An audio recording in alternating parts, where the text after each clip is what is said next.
மயிர பண்ணுவீங்க பண்ணு, கை வச்சு பாரு, வச்சு பாரு தமிழ்நாடு என்ன ஆகுதுன்னு. பண்ணுறவனை விட்டு போட்டு விஜயை கைது பண்ணிக்கணும்.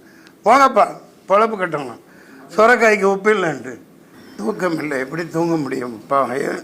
எவ்வளோ துடிச்சு செத்துருப்பாங்கங்கிறத யோசிச்சு பாருங்கள். வேறு எனக்கு ஒன்றும் சொல்கிறதுக்கு இல்லை. என்ன வெங்காய அரசியலாக்குறது உண்மை தானே? கேவலமான கேடுகட்ட அயோக்கியத்தனமான அரசியல் தானே. சொந்த மக்களை இப்படி காவு கொடுக்கலாமா? I support to unconditional support to Vijay. என்ன மடத்தனமாக பேசிகிட்டு இருக்கிறீங்க? அதெல்லாம் ஒரு வெங்காயம் உரிக்காது. அவனே கொலை பண்ணிவிட்டு, அவனே கொள்ளையடிச்சிட்டு, அவனே லூட்டி அடிச்சுட்டு, அவனே பண்ணுவாங்க. இதான் பார்த்துட்ருக்கோம். ஒரு மாநாடு நடத்த கூட்டத்துக்கு 28 கண்டிஷன் கேட்டு போடுறாங்களா இல்லையா? எந்த கட்சிக்கு அது போட்டாங்களா? அதே மாதிரி 28,000 போலீஸ் 2,000 போலீஸ் அங்கே நிற்கணும்ல. அந்த இடத்துல நான் இருந்துதான் நடந்திருக்கிறதே வேற. அயோக்கியத்தன அரசியல் பண்ணிட்டு இருக்காங்க. டேய், என்ன நீ கொச்ச பச்சை குழந்தைத்தனமா 10,000 பேர் அப்படி தான் சொல்லுவாங்க. 20,000 பேர் சொன்னால் உங்களுக்கு பர்மிஷன் கிடையாதுன்றான். இப்போதான் 4 லட்சம் பேர் கூடுறான்னு தெரியுது இல்லையா? அப்புறம் முட்டுச்சந்துக்குள்ளே அனுப்புறீங்க.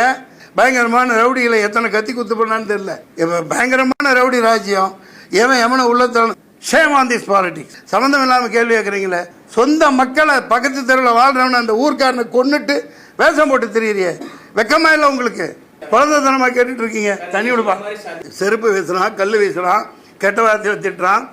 எவ்வளோ பெரிய ஆபத்தில் தெரிஞ்சாதானே காவல்துறை அப்படி ஒரு சந்துக்குள்ளே போய் நிப்பாட்டுறாங்க. இதற்கான தண்டனை 6 மாதத்தில் கிடைக்கும். இப்போ 40 பேர் சாவலையா? வருத்தப்படுறியா? தொலைச்சிடுவார்ல. எடப்பாடிக்கு அவ்வளோதான் கூட்டம் கூப்பிடும்.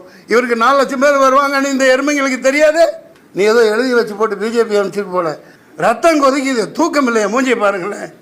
பைத்தியக்காரனே. போலீஸ்காரன் துரத்தி விடுறான். இது எவ்வளோ பெரிய பக்கா பிளானிங்கு. கள்ளக்குறிச்சியில் செத்தவங்களை அங்கே போய் நின்றுங்களையா விளக்கண்ண? ஏன்னா இப்போ போய் அங்கே நின்று அவரை சேர்த்து சமாதி கட்டுறதுக்கா? மக்களுக்கு உண்மையை சொல்லுங்க. ட்விஸ்ட் பண்ண கருவியா நீங்க இங்க வராதீங்க. மக்கள் பார்த்துக்குவாங்க, மக்கள் பார்த்துக்குவாங்க. வீட்டுக்குள்ள இருந்து அரசியல் பண்றார், வீட்டுக்குள்ள இருந்து ட்விட்டர்ல போடுறாருமீங்க. யார் பாதுகாப்புல வர்றது?